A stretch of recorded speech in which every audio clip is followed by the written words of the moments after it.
Welcome to the Banker Lamp. Please enjoy the video. You begin by preparing your environment and grabbing credentials. Open Android Studio, confirm SDK and Gradle versions, and enable Internet permission in Android Manifest. XML so Cursor can connect. Next, sign up for Cursor AI and copy the API key. You need it for auth.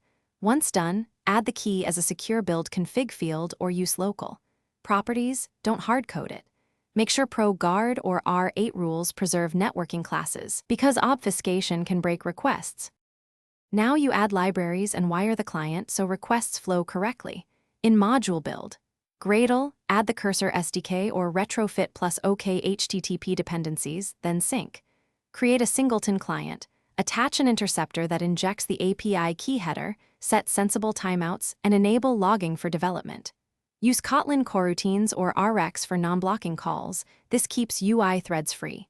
Once configured, write a small test call to fetch a completion, and log the response to finish by integrating Cursor responses into your app flow and testing end-to-end. In your view model, make the API call, map results to UI models, and emit state flow or live data so the UI updates reactively. Handle errors explicitly. Check HTTP codes, respect rate limit headers, and implement exponential backoff for retries. Once verified, move the API key into encrypted storage or CI secrets. Build a release with minification rules set and test on device. Troubleshooting tip: if responses fail, inspect interceptor logs and SSL settings first. Thanks for watching. If this was helpful, leave a like and consider subscribing. See you next time.